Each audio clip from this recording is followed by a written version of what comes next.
Hare Krishna. So I'm just wondering what format. I have limited time. I already gave 2 lectures today and 4 hours of darshans. So I'm a little low on energy at this point.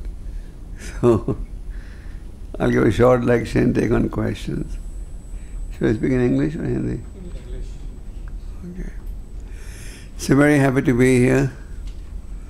I understand that Sundar Chaitanya and his group conduct this program every Sunday. I think the last time I spoke in this program was probably a year ago. No, longer. 6 months. 6 months. So all of you are regular visitors here? How many of you are students, full or part-time? And how many of you do full-time jobs? But one thing is common. All of you fit in a category of youth of India. Am I right? Okay. So, Prabhupada had a great desire that the youth of India be trained spiritually also. In India, unfortunately, people think that being modern means being anti-Vedic culture. Am I right? And I'm sure you have friends and relatives who say, "Oh, at such a young age, you're chanting Hare Krishna?" Your parents say that? Your relatives say that? Such a young age, you started chanting? And then the next question is, when should you chant? When you're old, about to die. Prabhupada was giving a sannyas to American disciple in America in the early days of our movement.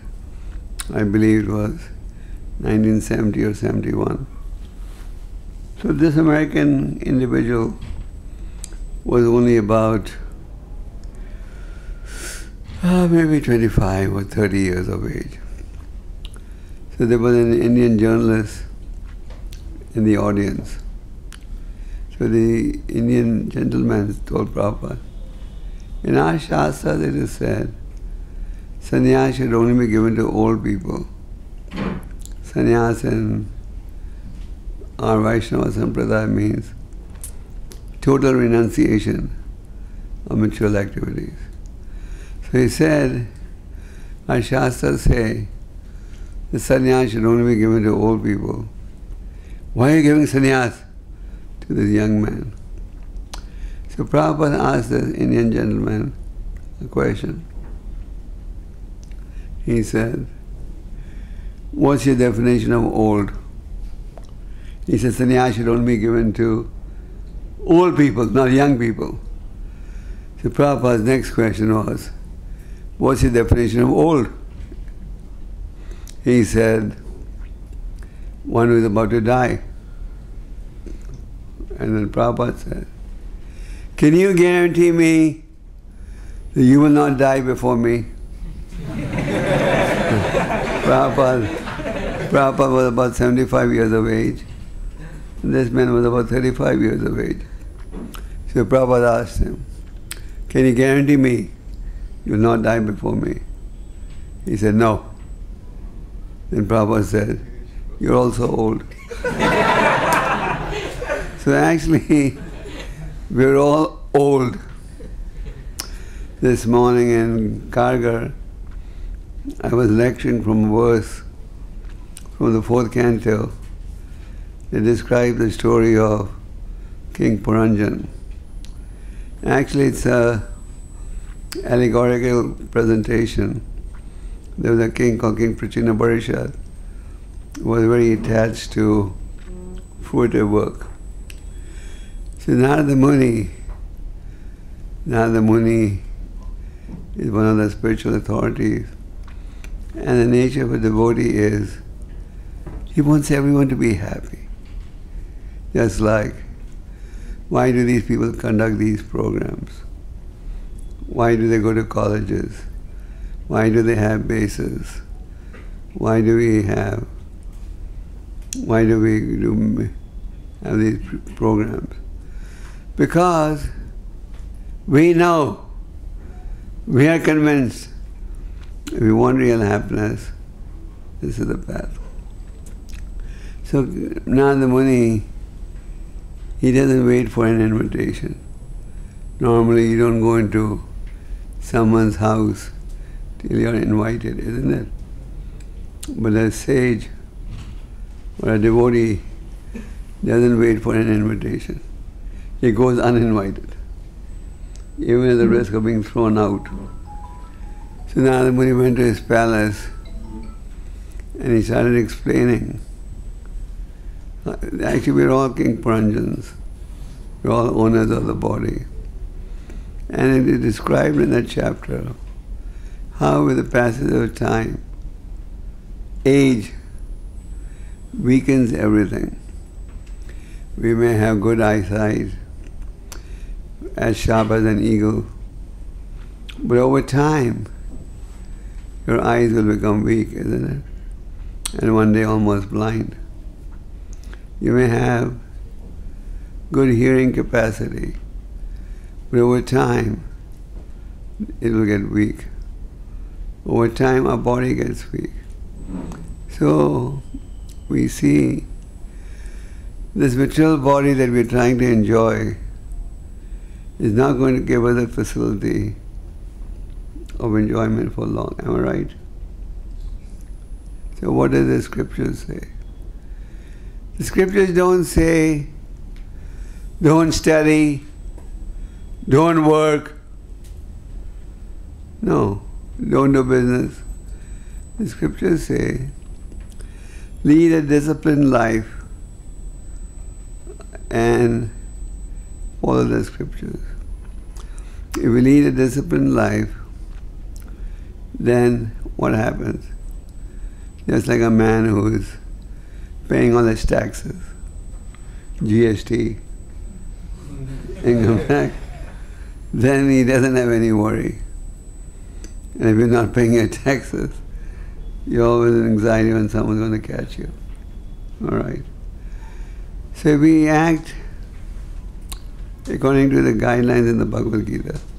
The Bhagavad Gita is not some theoretical book. Some of us may think, oh, it's outdated knowledge, it's all theoretical. No. It's a very practical guideline. We have a program now called Corporate Preaching, where our devotees go to corporations and tells them how to apply the Bhagavad Gita in your day-to-day life. Bhagavad Gita preaches, do action, but for the pleasure of the Lord. And engage in those activities that will ultimately give you liberation or freedom from birth and death.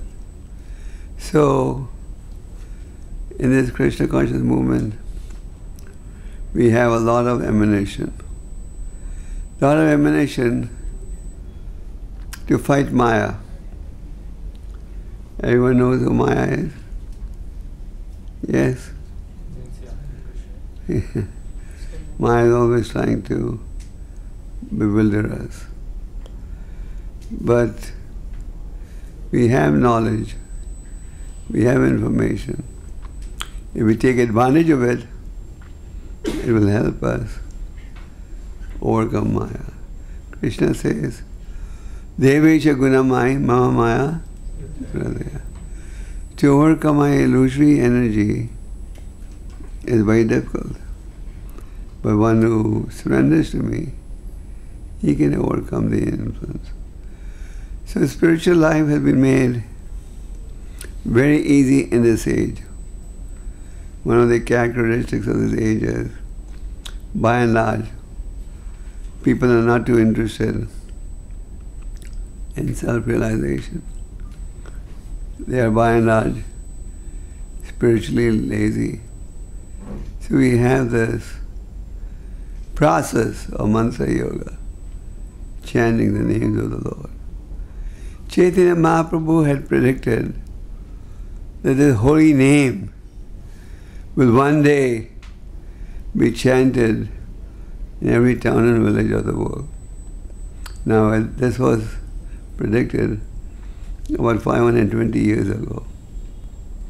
And many Vaishnavas try to take Lord Chaitanya's teachings to the Western world, but they were not so successful. And as a result, many Vaishnavas in India started thinking, yes, it is the Lord's prediction, but Kali Yuga is too advanced. It won't happen. But Bhaktisiddhanta Saraswati, Thakur Bhaktivinoda, and Srila Prabhupada, three powerful acharyas in our disciplic succession, they had full faith that if we sincerely endeavor, this prediction will be realized. So today you see people everywhere chanting Hare Krishna. Last year I was in China and I went to different programs. I went to a doctor's clinic. He was a Hare Krishna doctor, specializing in Chinese herbal. He had one room in his big clinic that had mridangas and kartals and harmonium. So I asked him, what is this for? He said, once a week, Wednesday, we have a big kirtan here. He had the whole Bhagavatam in Chinese in his clinic, and he would make his patients read the Bhagavad Gita, and they would come to him for medicine, medical advice. And then he showed me videos where he preaches and they do kirtan for businessmen. So this is just one isolated example. We have thousands of examples. Today, for example, May 20th, 2018, we are celebrating the 30th anniversary of ISKCON registration in Russia. We're having a big function in Moscow this evening. And our Prime Minister also sent a very powerful message and appreciating ISKCON for bringing India and Russia together. And a few ministers gave some nice testimonies. Russia at one time was Soviet Union, as you may know. So Srila Prabhupada, when they in 1971, when it was strict atheism, the religion of the country was atheism at that time. All the churches had been turned into factories. And he planted a seed of Krishna Consciousness that gradually went on flourishing, and today there are thousands of devotees there. So why are people chanting Hare Krishna? Why do they read the Gita? Why do they read the Vedic scriptures? Prabhupada was once giving a lecture, I believe in Dallas, America, and he said, when the Christians came to India, they converted people by economic incentives. You know, they would bribe, give money, which they do even today, and people converted. Prabhupada said the Muslims came to India and they converted people by the sword. Change or we'll forcibly convert you. At one time, the Hindu society was so rigid that even if you ate in a Muslim's house, you would become an outcast. It was very, so by this process, unlimited Hindus became Muslims. So Prabhupada said, the Muslims converted people by force. But he said, I have an old man that has come to your country, America, with no men, no sword and no money. But still you are taking to it. Why? Because Krishna is all attractive. So this process of Krishna consciousness is very sublime, simple, can be practiced by anyone in any part of the world. We can see in society today so much stress, am I right? Tension. Is it right? Well, there's no stress in Bombay. Is Bombay life free of stress? No. Is life anywhere free of stress? No. Tension. And we're all trying to escape from this. We're all looking for a solution. These days you may have noticed, the schools are closed right now, no? Yes. So everyone's gone on vacation. The other day, Bhima Prabhu and I had to go to the Bombay High Court so we drove. We were anticipating it would take an hour and a half. But we reached our destination in 45 minutes. So we discovered that there was no traffic because everyone's away on vacation. Schools are closed, so the families have all gone. So why do we go for vacations? Why? We think that the grass is greener on the other side. Am I right? We think that, oh, if I go to England, I'll be happy. So you go to England if you have money. The rich people go abroad. The middle class Indians, they go to change within India, and the poor stay where they are. So you can go anywhere in the world. You try and get a change. But the reality remains, you have to face the miseries of life. So Krishna consciousness is very simple. Take this process of chanting, reading, sitting in this room. Some devotees are very committed, some are partially committed. Some of you may be exploring. What is this? I see people are happy, let me also explore. Some of you may be inquisitive. Krishna says, people come to me due to 4 factors. What are they? One who wants money. But that you people don't want, I think. You are renounced. One who's in distress. One who's inquisitive. And genuine seeker of knowledge. So some of us are inquisitive. What's happening?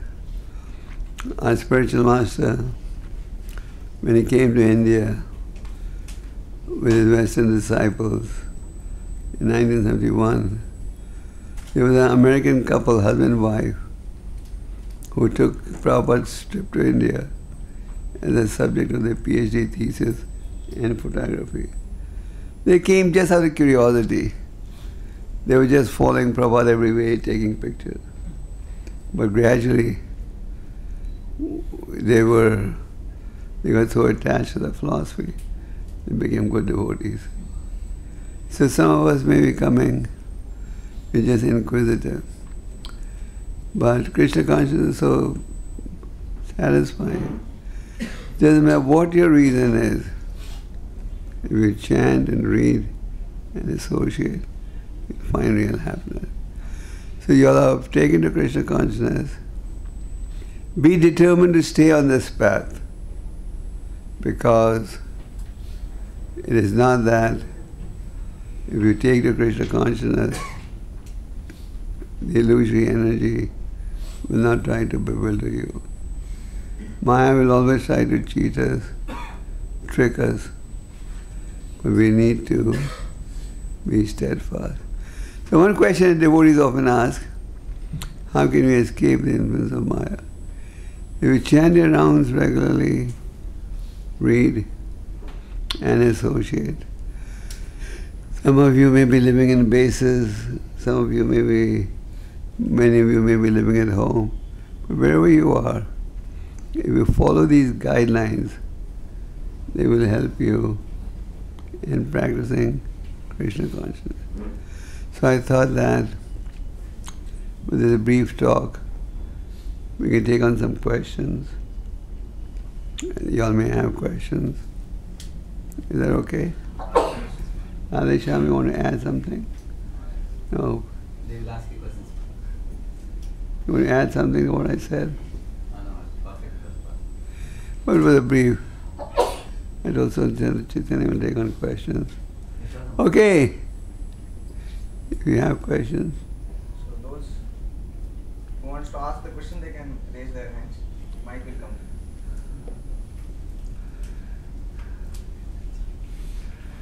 Yeah. I find the youth always has a lot of questions. Hare Krishna Maharaj, thank you very much for giving a nice class. Maharaj, I have a question that many times we listen here about all these things, that how preaching is very important. Just like we save from this illusionary energy Maya, so similarly we should also preach others. But we are preaching also, but we are not able to develop the taste for preaching. So that's why. So what to do?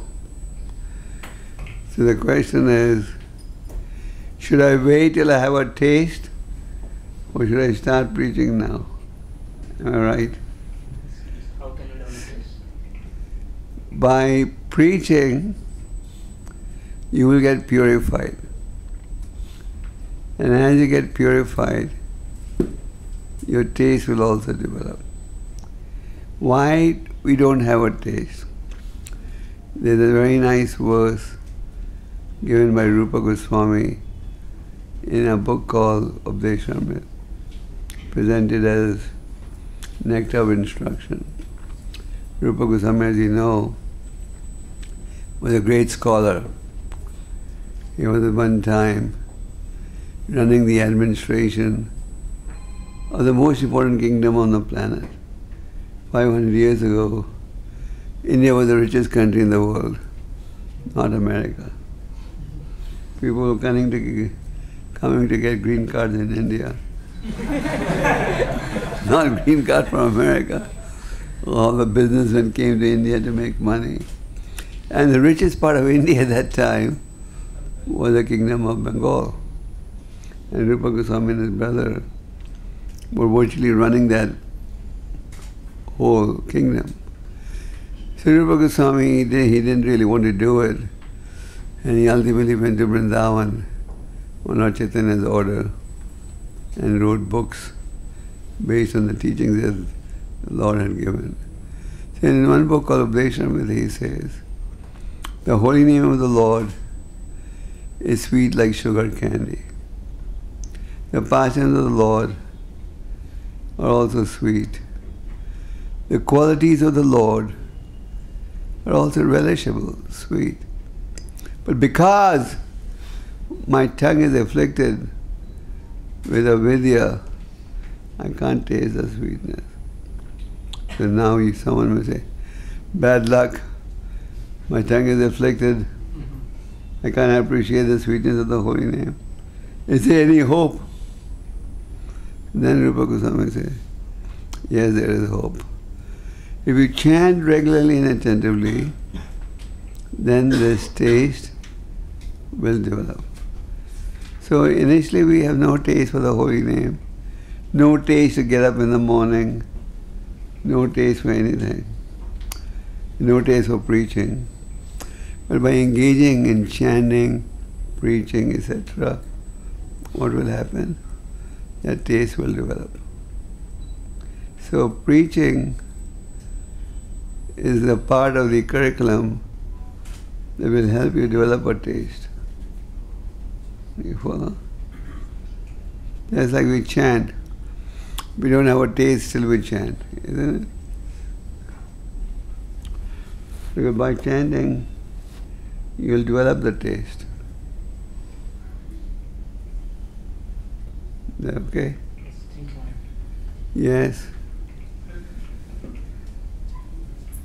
Hare Krishna Maharaj. Now only doubt came that what is the qualification of preaching? In other words, how pure do I have to be to preach? I may not be very pure. I may not have any spiritual qualification. If I repeat what I have heard, then that can inspire the other person. That's like you may not have deep realization. You tell everyone, chant Hare Krishna. This is the remedy for this age. Even though you don't have any realization, but you're given the message as it is, it will succeed. I once asked a devotee in Russia, how did you become a devotee?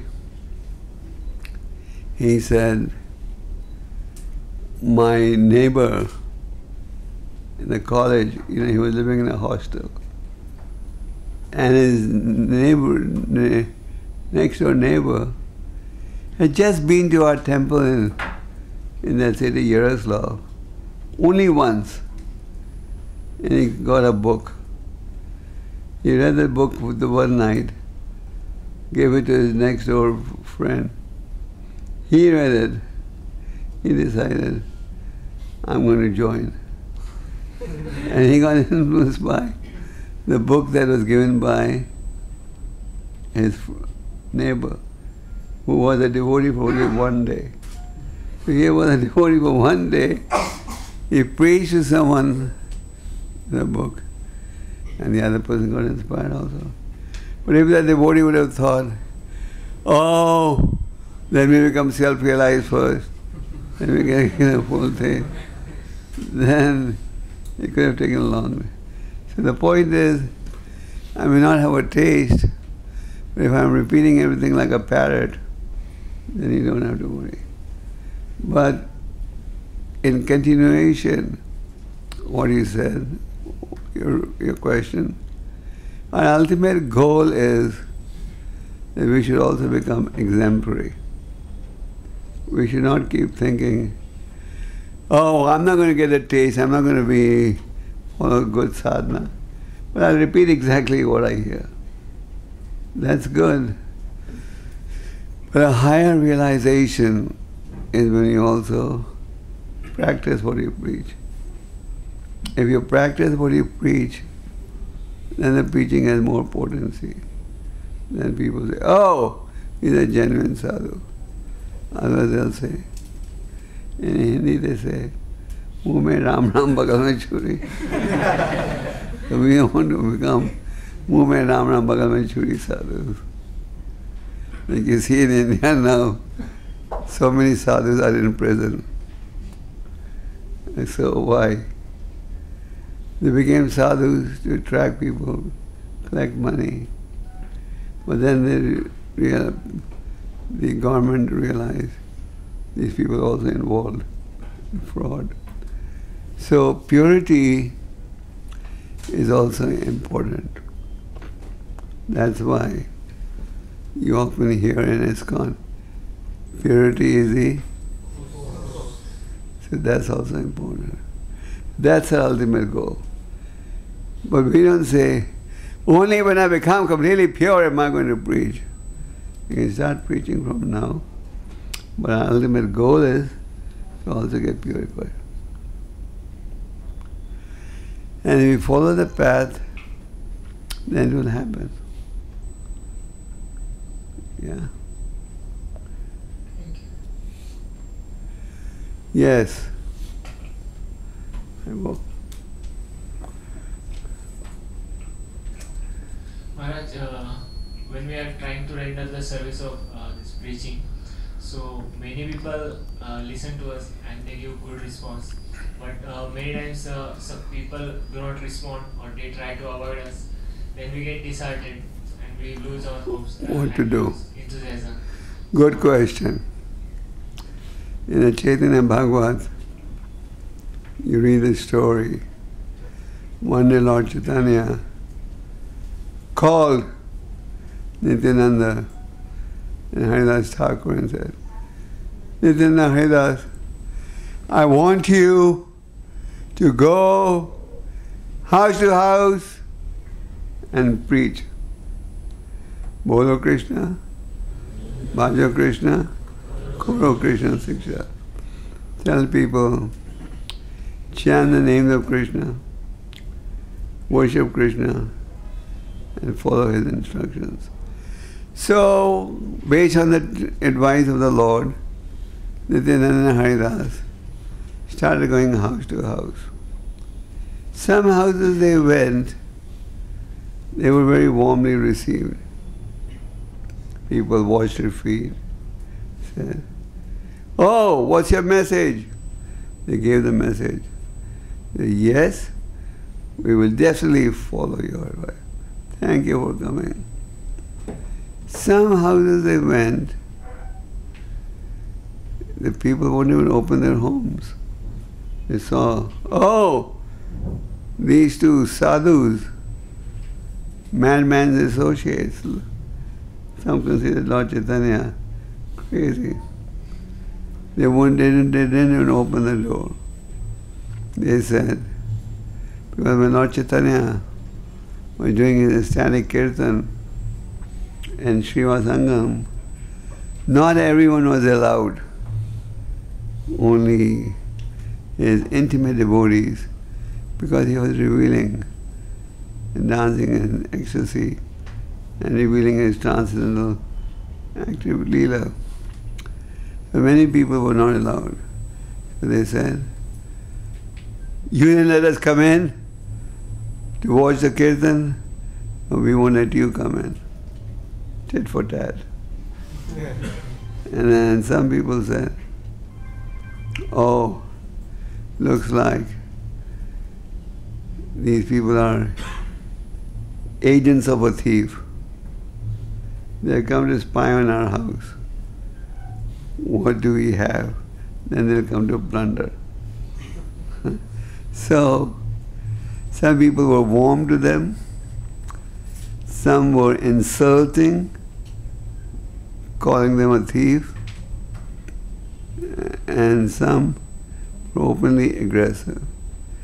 So when you preach, don't expect everyone's going to stand in line and say, "Please, please, please give me a book."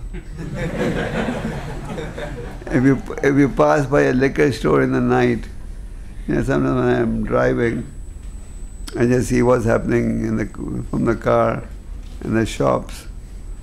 One thing I see is, if you see a liquor shop, it will be packed in the night. So we would expect, or we would hope, that people would be crashing to buy the books. But it doesn't happen. So we should not get discouraged. We have to keep making an effort. Some will take the books, some will insult you, some will be indifferent. We have to keep making the effort. Just like all of you here. I'm sure whoever preached to you was also preaching to other people. But not everyone responded with the same enthusiasm as you. So we have to keep making an effort and don't get discouraged even if the other person doesn't respond. Krishna is pleased when he sees your effort. You follow? Okay? Any more? Yes. Yes. Maharaji, how can I increase attentiveness in japa and do it regularly on daily basis? Once a devotee, I just heard recently a tape where somebody was telling Prabhupada, I chant, but my mind wanders, so I don't know what to do. Should I chant or not? Prabhupada said, don't care for the mind wandering. Just chant the Hare Krishna. Hear. So, what I often tell devotees is, at least when you're doing a chanting of rounds, a quota of 16 rounds, try and make this your main activity. You understand? Not that I'm chanting, one hand on the japamala, another hand on the telephone, another hand somewhere else, and I'm chanting also. One of the biggest distractions today is a cell phone. Am I right? Anytime it rings, oh, who's calling me? When people get up in the morning, they want to know, who remembered me last night? And if they find nobody called me, they almost get a heart attack. Nobody cares for me anymore. So, when you're chanting your rounds, just make that your major activity. Best is if you make it your sole activity. So then even when the mind wanders, you don't have to worry because you're chanting and hearing. And then chanting and hearing will gradually cleanse your heart and give you a higher taste. So try that. That is not difficult. Am I right? Just like when you're eating prasad, I give this example all the time. When you're eating prasad, you don't like being distracted, isn't it? If you're eating prasad, especially after Janmashtami fasting. Then what do you say? If somebody comes to talk to you, what do you say? Let me eat in peace. Shanti pe khane do. Your slogan should be, Shanti pe jap karne do. Okay. Okay. I think I said I would come for 1 hour, so a few more minutes. Yes. How Srila Prabhupada encourage it in different activities? How then? Encouraged in different activities, services. I'm sorry. How did Prabhupada encourage us? Prabhupada told us, whatever your skills are, use it in service to the Lord. Just like you've seen Prabhupada's books. Prabhupada's books are beautifully illustrated, nice paintings, isn't it? Now, who were these paintings done by? They were done by devotees who had artistic abilities. So Prabhupada said, okay, you know how to paint? Paint for Krishna. And then Prabhupada gave them direction. They produced nice paintings, which were later on included in the books.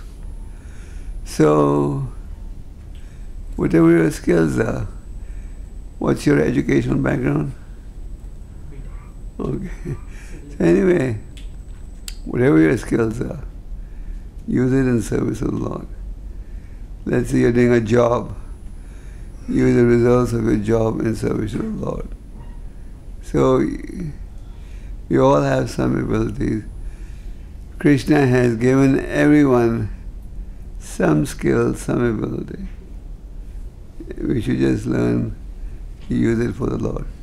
Krishna says, Yat karoshi yat asnasi, yat adosi dadasya, yat tapasvasi kaunteya, tat karisham manarpanam.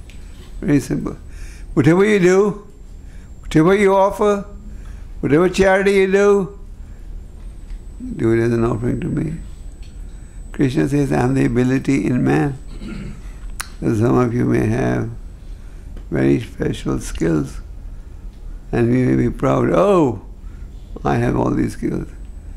But if you recognize the source of my skill is Krishna, then the natural inclination is to offer it to Krishna also. Is that right? So Prabhupada encouraged us to use our abilities in service of the Lord.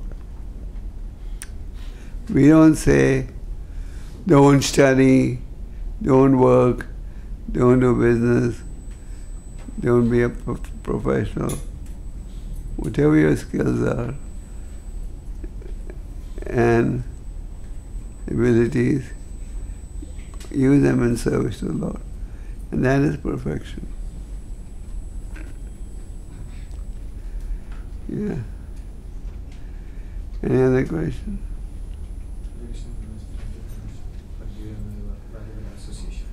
My question is that, so how could always be Krishna consciousness?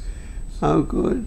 Always be Krishna consciousness. Yes, good question. As a student, I'm doing studying, so that sometimes that will affect this Krishna consciousness.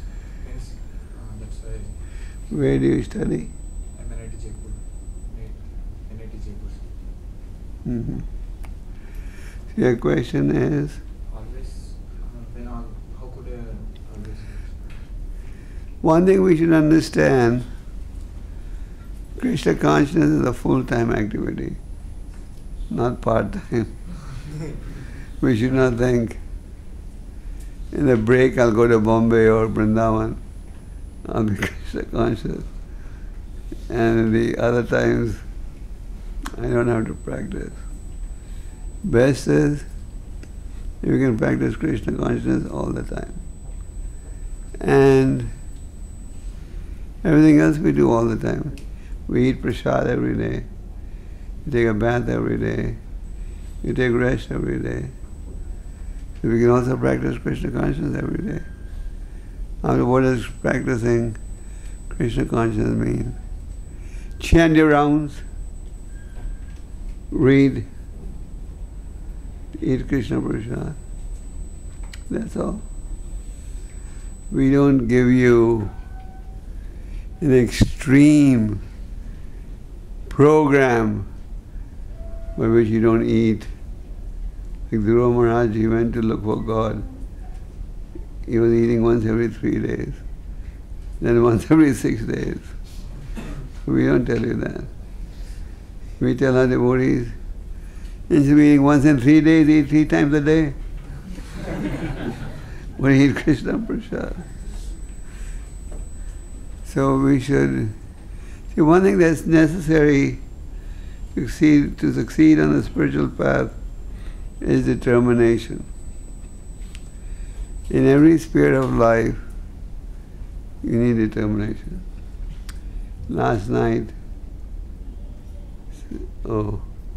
that's Rupa last night. Is your son here? So, one of our devotees, Rupa Vilas, came to see me with his son. We're going to appear in an exam today. What was that? Okay. I did one. So for 2 years, he studied day and night, hoping to pass that exam. So, we know that people are preparing for IIT, NIT, they go to Kota, they take day and night, they're just studying, isn't it? So, just like we have determination, I must work hard to get into IIT. So you should also have determination. I must work hard and make sure I also succeed spiritually. And that determination develops as we chant and read. Just like Rupa Goswami says, by doing Vajana Kriya, which means following the process, there is anartha nivritti. And Krishna Consciousness, why do we practice every day? Because we like it. We never tell, I'll chant, but I'll chant one day a week. We like it, so we chant every day. In the material world, nobody enjoys anything. So they work 5 days a week, they want a weekend off. You go to school, you study, but then you want a holidays. Isn't it? When you're in school and the teachers say, principal says, okay, next 2 days are holidays, bad weather. Everyone's happy. People say there'll be more bad weather. I was recently in Haryana and they had some terrible winds, so all the schools were closed. And they told me the children were really in bliss. Nobody likes to study in any case. You go to judiciary. You know how many holidays the judges get? Unbelievable. They're always on holidays. So people don't enjoy what they're doing, so they want holidays. But we don't say, give me a holiday, I'll chant 5 days a week, 2 days a week I want. Because we enjoy this process. This process is very sweet. And the sweetness just goes on increasing. Okay? Okay, I'll take 1 or 2 more questions and then I'll excuse myself. Yes? Yes?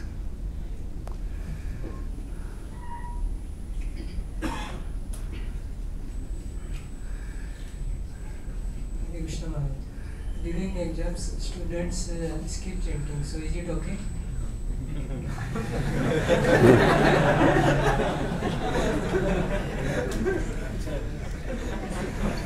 Well, if we can do both, that's the best, but if we can't do both, you can maybe reduce the chanting, but don't skip. Best is if you chant and study, but if you feel you can't do that, then chant and study and chant. That's done. But if you're initiated, then you have an obligation to chant. I know students who do both. It depends. Okay. Any more questions? Hare Krishna Maharaj. Sometimes we see that devotees who are students or doing job, their schedule becomes very heavy and it becomes very difficult to strike a balance, and because of which their spiritual practices becomes weak and mental disturbance increases, which affects both the material side and the spiritual side. So your question is, sometimes when you have a job, your workload is so heavy, then you don't get time to chant, read and so on. Is that right? Well, that is a problem. These days in business, the mantra is, pay the salary of 1 and get the work of 4. Am I right? At one time it was, get the work of 2. But then they saw, that's not enough. Salary of 1, work of 3. Now presently they say, salary ek aadmi ka, kaam 4 aadmi ka karo. So you have to work overtime very often, isn't it? Now in corporates in India, they have what they call the Japanese culture. Japanese culture is your factory and office is your place of worship. So in Japan, many of the employees, they just sleep in their factories. They go home once a week on weekends because they are in English there's a word called workaholic. You just work. So the best is to strike a balance so that you have time to chant, time to read, and do your work also. That is the best. But if you are stuck somewhere where you have no time for chanting and reading, then it becomes very tough.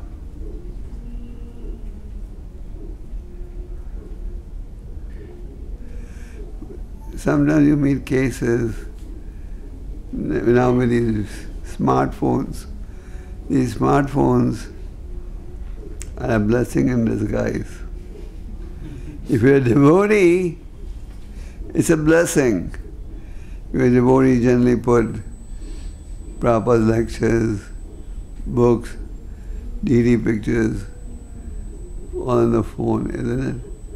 And I know many devotees who tell me, whenever I get a chance in my office, I just start reading the books with the telephone in their pocket. So that's, from that angle, you can read more. But sometimes you get overtaxed. I had one devotee who came to me and said, "There's no work in my office. I read for 6 hours a day." Well, that was, he was a government employee.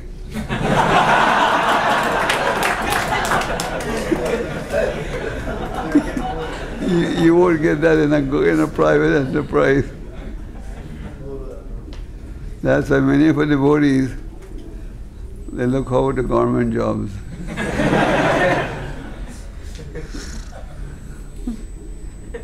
Okay. Any more questions? Yes. During the book distribution, we try to cultivate people throughout the year so that during the marathon they can sponsor books in large numbers. So we try to cultivate friendship with them, we associate with them, so that at the end when we go for sponsorship, they don't feel that as if you have come just for asking donations. So, and sometimes we see that these people, they don't give so much sponsorship as per what we expected. They give, say, for 1 or 2 books. So we should we continue cultivating them, or should we leave them?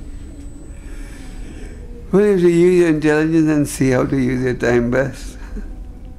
There's no mantra.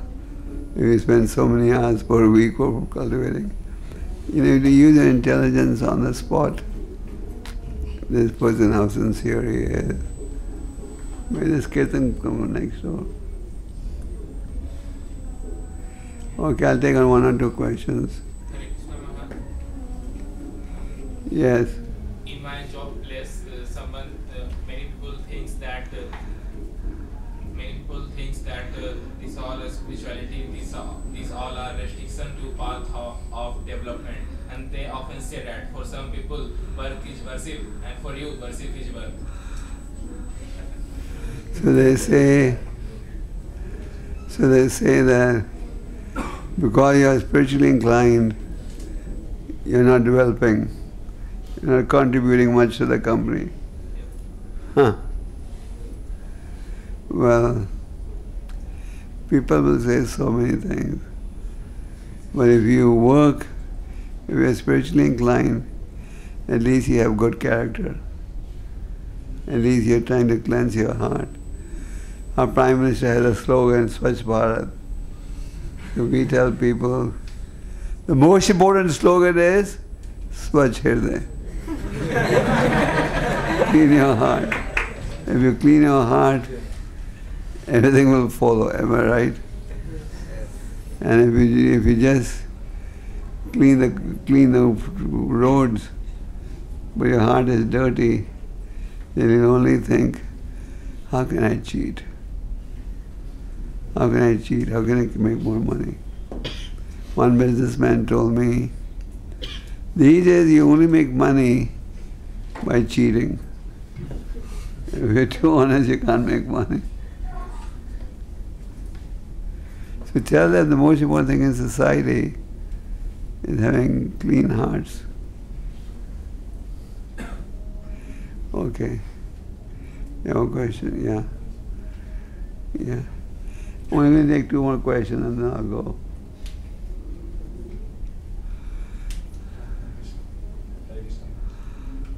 Well, it's like when we work outside in office and all.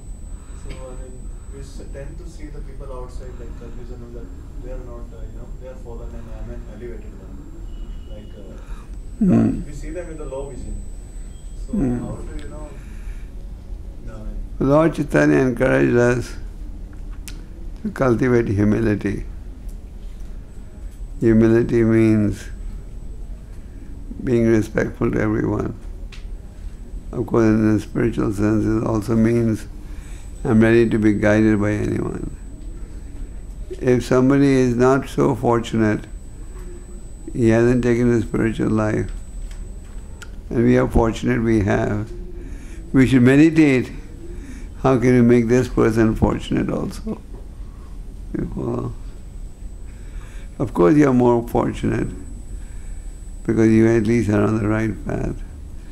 Just meditate how you can make them fortunate also. Yes. Hare Krishna Maharaj. Maharaj, on Ekadashi, we're going to send 25 rounds. So, and as I'm working, so by the time I complete 25 rounds, late night. So, last few rounds are very, I can realize that it is very offensive at the end because I'm not attentive because of tiredness and staying whole day working. I appreciate your honesty. So on Ekadashi, if you're in a tough position, at least do 16 good rounds. Okay? Okay. So, okay, last question. Like sometimes when we go to our college or job, so we feel that we get time for chanting, reading or hearing, but our consciousness gets so much contaminated that our receptive power or grasping power gets reduced. Because when you go outside to work, like to college. So what to do in such a situation? when you go out to study or work, it is a fact that you have to interact with Maya more. Especially those of you who work, and most of you work in IT. How many of you work in IT? Yeah. And most of you work. So in the office, you have to interact with, at least you see a lot of women. Is that right? You meet a lot of materialists. It's a tough challenge. I don't deny that. Whose question is this? Yeah. So therefore, the best way is prepare yourself thoroughly in the morning, chant and so on. So when you go to your office, you're prepared to fight Maya. And finish your rounds before you go to work. Read a little before you go to work so that you're well equipped to fight Maya. Okay? So I want to stop at this point. I told Sundar Chaitanya I'll come for 1 hour. So thank you very much. How many of you come every Sunday to the temple? This program. Please take the Krishna Consciousness seriously.